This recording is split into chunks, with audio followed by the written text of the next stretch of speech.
Hello, ladies and gentlemen, and welcome to another edition of Mr. Merrigan's Moments in History, American History Edition. So today, I'm going to kind of be reading from some primary sources again in this particular episode. This is a video that's certainly designed to help my students as we're talking about the Carlisle boarding school in Pennsylvania. So these documents are, again, originally been put together by the SHEG organization, which is now the Digital Inquiry Group, or DIG, and certainly have been modified from their original, mostly excerpts in this particular example. So for my students in class today, we're going to be reading from three documents. We're going to be reading from what's called Document A, which is from a newspaper excerpt. And then we'll also be reading documents C, which is a document written by a native teenager who was attending the Carlisle School. He's writing for the school newspaper. And then one that's going to be written by Luther Standing Bear, who wrote about this experience later in his life. That was published in 1933, having been at the school in the late 1870s, early 1880s. And I hope my students find this helpful. So just start out always by sourcing. So we're looking at a new school for Indians, Carlisle Barracks converted into an Indian school. This again is from the New York Herald. It was published on August 22nd in 1879.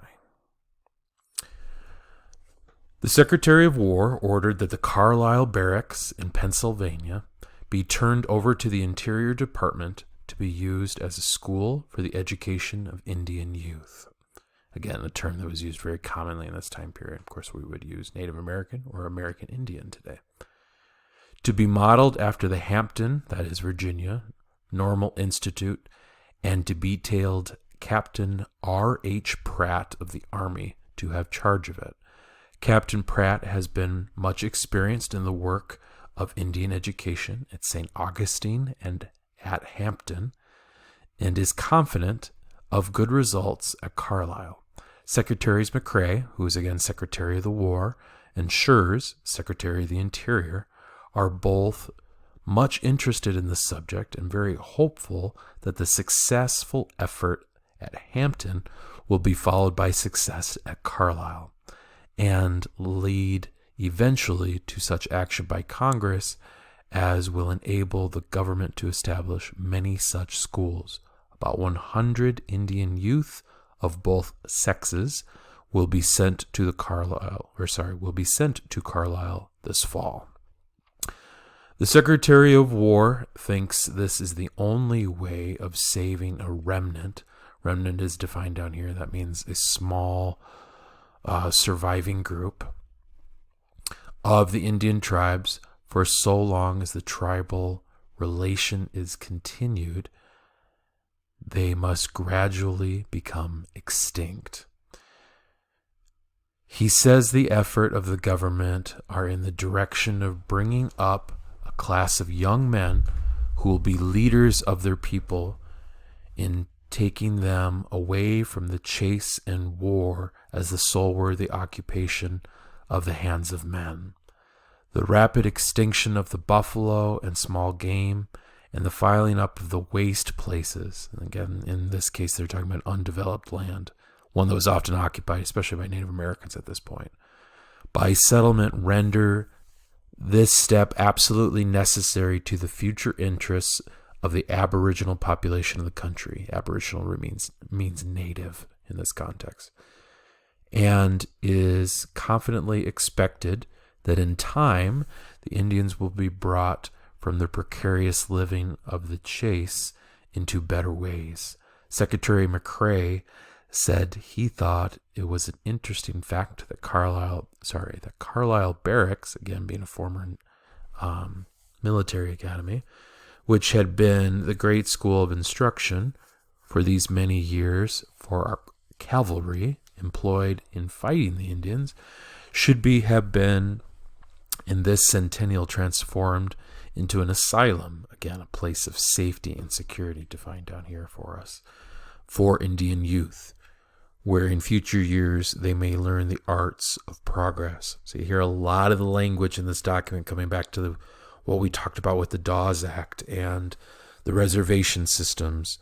The Native American boarding schools were another tool that the government used against the native populations, certainly as a way to try to transform them to be more like the other American the other American populations living in the United States at this time. Document C is from Ellis B. Childers. He is a Muskegee or a Creek teenager. He is at the Carlisle Indian School, and this is an excerpt from an article that Childers wrote for the Carlisle School News about the visit of a large delegation of Native Americans to the school. So it's important to put that in our perspective, that this is being written for the school newspaper, and it might not reflect everything that Childers truly believes, because it would have had to have been approved by the school before being printed, and might also try to paint the school in the best light possible. Inspector Haworth, the government inspector of the Native American schools, with a large delegation of Indians, visited us on Easter week on their way back home from Washington.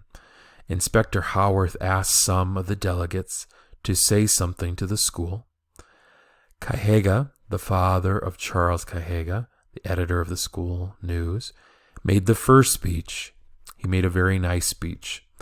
Among other things, he said to the children, quote, "Here are people trying to teach you. You must try to learn, and when you come back home, your people will be glad to see you, and what you learn will benefit them," end quote. When he said, quote, "Here are people," end quote, he meant the kind teachers who are trying their best to teach us to live a civilized life. Again, very loaded term there, being civilized. There are 4 others who made little speeches to us. They all spoke so good that Captain Pratt said at the close, quote, "I could sit and listen all night to such good speeches as these," end quote.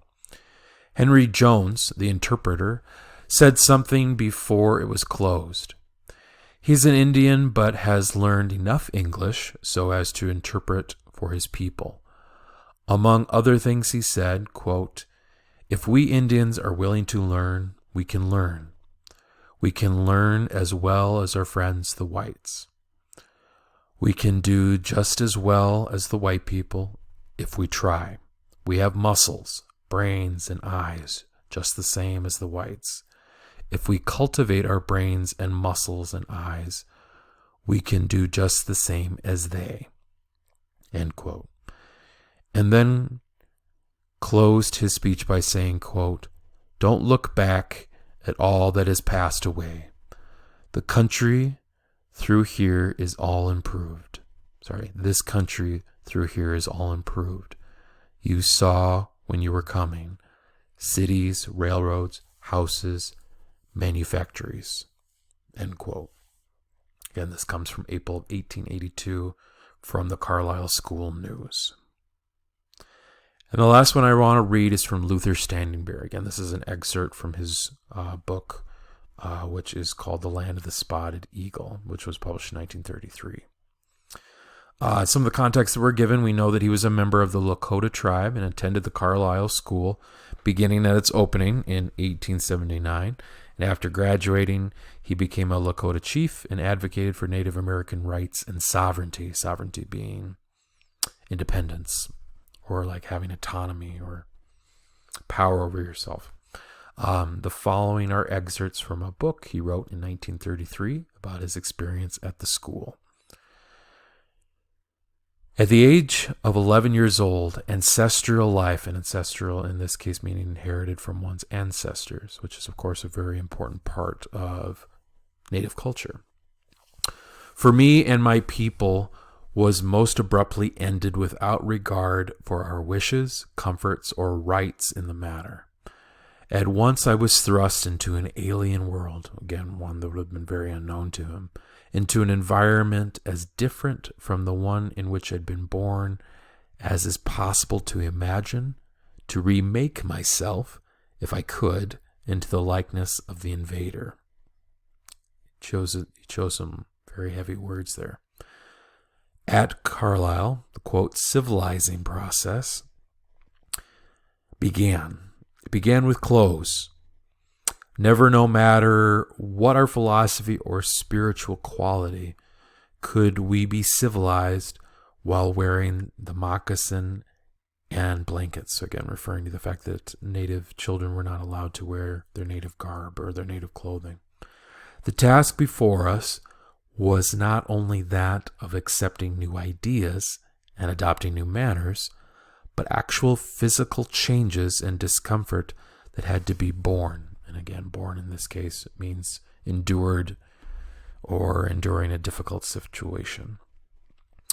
Uncomplainingly, so again without complaint, until the body adjusted itself to new tastes, so food, and habits, such as language, which we'll highlight here in a moment. Of course, our hair was cut, and then there was much disapproval. But that was part of the transformation process, and in some mysterious way, long hair stood in the path of our development. This is often something that was very important, especially for Native men. Almost immediately, our names were changed to those in common use in the English language. I was told to take a pointer and select a name for myself from the list written on the blackboard. By that time, we had been forbidden to speak our mother tongue, so their native languages, which is the rule in all boarding schools. We're going to definitely, unfortunately, see these across the United States over time, including in our state where I'm teaching in Minnesota. Of all the changes we were forced to make, that of diet, so food, of course, in this context, was doubtlessly the most injurious, for it was immediate and drastic. Had we been allowed our own food, simple diet, we should have thrived.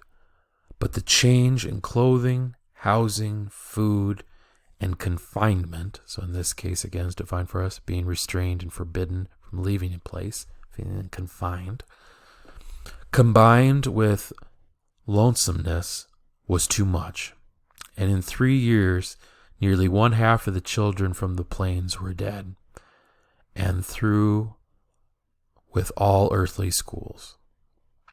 In the graveyard at Carlisle, most of the graves are those of the little ones. Again, he's referring to the large amounts of young people who died in these schools. So for my students, I hope that this sort of helps you as you're analyzing in class, and I've certainly got some kind of guided questions to go along. Hopefully, some of the context that I kind of provide a little bit of this sort of helps you with the different ideas and maybe why they're telling you what they are in the particular documents. Hope you found this helpful. And for those of you listening, I hope you learned something. And I hope to see you next time on Mr. Merrigan's Moments in History.